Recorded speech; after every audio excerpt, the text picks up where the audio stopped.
The extent of damages that was there, I would never have been able to cover for that without insurance now. I will be able to see my children complete their education. I will not lose the house. We will carry on. Now after getting back from India, it's like a new life been given to me. So training again, I feel stronger, I feel better, at least just every day, and I feel good. With the claims that I received from the insurance company, I was able to pay off all the expenses about my father's funeral. I also kept some for my kids' education. Insurance is a financial product that protects against risks of financial or property loss, but one that many in Fiji do not understand well or do not have access to. In 2014, insurance companies in Fiji paid out almost $150 million in policy payments and claims. In 2015, around the same amount was paid out to individuals and groups that took out insurance. These included those under medical insurance who were sent overseas for urgent medical treatment that could not be provided locally. Millions were also paid to those who insured themselves from cyclones and natural disasters. We have 7 general insurance companies in Fiji, plus we have 2 life companies. So in total, 9 insurance companies. The life insurance companies, of course, look after life policies and the like, while the general covers property and health insurance and those types of products. The total claims paid out of TC Winston was is approximated. Some claims are still being paid out. These are large business claims. We're looking at about 115 million, which is approximately 85% of our total premium pool. In many places in the world today, insurance is seen not just as a financial product, but as a need. However, in Fiji, the vast majority of the population are uninsured and not protected from sudden, unexpected events like the loss of loved ones, medical emergencies, car accidents, fires, or cyclones, or even to have insurance as a form of savings to supplement their pension or save for their children's education and future plans. As of 2010, only 88,000 life insurance policies were in force, covering an estimated 9% of the Fiji population. A more recent survey estimates that only 12% of the Fiji adult population have some form of insurance coverage. This is very low compared to some other markets, and there's real potential to increase that number. Insurance is critical for everyone in terms of covering the risks that you might encounter in your lives, in the lives of your family. So it's very important that insurance be considered. The Reserve Bank of Fiji, with key partners such as the Pacific Financial Inclusion Program and insurance companies themselves, have been looking at the reasons behind the lack of coverage. While various factors are at play, a key conclusion is that many people in Fiji still do not know what insurance is and how it works, and why it should be a very important part of their financial plans. Insurance is basically a equitable transfer of risk. What I put to a layman would be, every morning you come to work, there's a risk that your house could have a fire. You could go back after work and your house is not there. How do you transfer that risk across to someone else? You do that by paying a premium for it, which the insurance company charges. And for that premium, the insurance company in return gives you a security that if something does happen to your house under the set conditions, the insurance companies will pay for it. In 2012 and 2013, we did a financial competency survey. The survey found that many women, many men, many youths struggle with basic things such as money management, managing their finances on a daily basis, on a longer term basis, knowing what financial terms were and understanding how to manage their money. If people have got insurance coverage, they've got a degree of protection, and that protection can really help them survive financial shocks, help them recover from serious events, whether that's damage to their property, losing their vehicles, or maybe losing loved ones. But it is not just the entities like Reserve Bank of Fiji or PFIP and insurance companies who see the critical need to educate the public about insurance and see that more people get insured. Many of the beneficiaries of insurance claims are also pushing for more to be done to get their neighbors, friends and relatives insured. School teacher Selema Vesamasama is one such person who benefited from an insurance cover when her husband, Malakai Vesamasama, passed away in mid-2016. All these things that had come in from insurance had really, taken off the pressure, because before that, I was beginning to feel that, the pressure of having to pay for things, and knowing that we didn't have enough, right, to be able to cater for everything. And the fact that I really didn't know where it was going to come from. Little did I know that it was there all the time with this insurance life cover that my husband had taken out. I've bought some tables. Now the children are enjoying tables and chairs and a few other things that are still coming. And there are also money that we've put aside for the last two and to pursue their education, tertiary education. There's also money that we've banked just to keep us going. Vesamasama agreed to participate in the insurance awareness and education campaign as she saw how the life insurance cover taken by her husband in 1994 protected her and her family after his loss. She wants more stories like hers to be told to inspire others to take up insurance, and she's urging irrelevant authorities to ensure the messages are simple and effective. These stories need to be told. Stories need to be told. It needs to be heard by all parts of the communities, which means those who are responsible for getting the story to all those parts of the community need to make sure that they're using every aspect of the media that will get it to right down to grassroots level. When you tell these stories, don't come with very technical language. Come to us with a language that we understand. Go to the grassroots people with a language that they understand, and use examples and use relate it to things that are relevant to them. That's when you sell this. That's when you don't only sell this because you're not selling it as a product, but you're selling it as a good practice. It's good practice so that we say, we're not a liability, but, we don't rely on somebody else like the government to always have to step in and save us.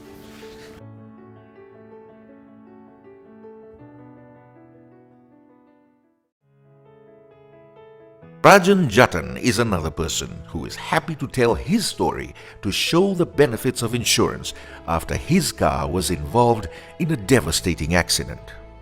The damage to my vehicle was extensive and it was beyond repair. Within 2 hours of the accident, I was into my insurance company's office and they were very astonished to see the pictures where they were still trying to digest the accident. I had walked in to ask for a claim form. I took the form and I filled it up and I lodged it. The same day of the insurance, and it was accepted within 24 hours of the accident and less than 24 hours of lodging the claim. I was able to receive my check.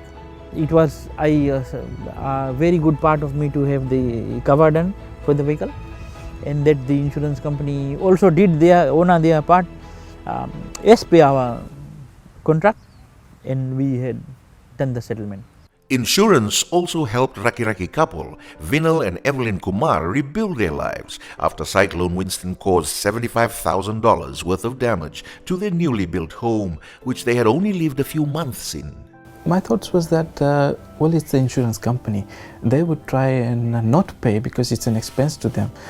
But it was the other way around. When I called them up, they were really eager to help me, and they wanted to come over right away, but the roads were blocked, and as soon as the roads were partially opened, they came and then they just had a look, and immediately they released some funds for me because I'm not able to stay at my house, so they just gave some funds for accommodation purposes, and then they sent over their engineers to assess the damages, their contractors, and they were really reassuring, very reassuring. They gave us tarpaulins to cover everything that was exposed, and every step of the way they were there, like helping us, guiding us, that don't worry, they're gonna pay, and they did come through. The extent of damages that was there, I would never have been able to cover for that without insurance now. I am so grateful. I'm so relieved that I had the insurance cover, and I really don't have any idea what I would have done if the insurance cover was not there. Former Fiji rugby captain Moses Etanga has also reaped the benefits of medical insurance. Operations that I went to India for was very critical in terms of lifespan. As I said, after the operation, I'll probably live longer than if I didn't go. Now, after getting back from India, it's like a new life been given to me. So training again, I feel stronger, I feel better, at least just every day. I feel good. Apart from very different from what I felt before I left. Health insurance comes in very handy. So at least all the costs that you incur through the operations, travel and all those things will be covered by the health insurance. So it's very important that all Fijians should make sure that they have a life insurance cover to insure probably your life, and also health insurance to make sure that you keep on living. And then there was school teacher Epra Marauraumala, who almost fell to the common practice of surrendering his insurance policy when things got difficult for him financially. Holding on proved to be a wise decision. Before my father passed away, I went to the insurance company to surrender my father's policy. I was paying for the premium, but the policy was written under my father's name. So I was in need of money. I went to them requesting them for me to surrender that policy. They gave me advice and not to surrender the policy. Just after 4 days, I received a call from my brother right in the village in Bonolim, telling me that my father has passed away. I went to the insurance company. They were able to assist me for my father's all expenses that I needed for my father's funeral. 3 weeks after my father's funeral, the insurance company came back to me, handing me the rest of the money or the claims that was left in that policy. Vesa Masama had also considered surrendering her husband's policy when things got tough, but her decision to hold on paid off. While he was paying this insurance, it was like something that was kind of non-existent for us. We didn't discuss it. It was just going and going. There were times when he would take out a loan with this insurance. There were several times when he took out loans, and those were the kind of things that saved us during those rainy weather and rainy days when we really needed some money. But I didn't really quite see the significance or the how really very, very important it was going to be in our life. Beginning of this year, when his life began to dip, I was desperately looking around and wondering how I was going to live, how I was going to carry on, how I would pay for the house and just make sure that life carried on at home for my children and pay for my children's education. I just didn't know. At that time, it was really bad. There were times when I'd be in tears, just because there was I knew of no safety net that was there for me apart from FNPF. And then this thing came out right out of the blue. It just came out. It was there all the time. I just didn't know how much it could do or how much was there. It was almost like a gold mine that I didn't know. Then when they discussed with me about the disability claim, and then the death benefit. And it kind of changed, everything it changed, a whole lot of things. Changed because I felt just a little bit more secure, and secure that things will carry on, and that I will be able to see my children complete their education, that I will not lose the house, that we will carry on with what my husband had started, and the debts that were there can then be patched up, and a whole lot more. Lack of awareness is not the only reason insurance has not had greater outreach. Various misconceptions also surround the industry, as it is often deemed too expensive and only for people who are rich. The Insurance Council is really keen to create awareness around the insurance products that are available and to educate people around those products. So we've just started doing articles that will go in the daily paper, the two newspapers, but around educating people around like, for example, cyclone cover, that's the first one, about why it's there, what you need to do to get it, those sorts of things, to educate people a bit more on the products, and to try and take away any of the misconceptions that may be there about what the intention of cover is. We regulate the industry. We need to make sure that all the insurers are solvent, they are working well. We have not regulated their costs or their premium levels. But I think in this instance we're trying to work with the industry to make things more affordable for our people. So this is the reason why we have financial inclusion, why we have the importance of bringing the insurers together with ourselves and with the other stakeholders to try and provide affordable products and services, which includes insurance. The misconceptions generally out there is that insurance companies are making too much money and they are only covering items that that doesn't happen. Figures will suggest that the likelihood of any event such as fire and earthquakes is there, and we have to price for those events. A 2015 study has also shed light on why many people in Fiji from across all communities have not taken up insurance. The effort to further insurance coverage and financial inclusion has seen groundbreaking teamwork and collaboration among key stakeholders from both the private and public sectors, including NGOs, civil society, and donor development partners. Insurance Working Group is obviously a subgroup out of the National Financial Inclusion Task Force.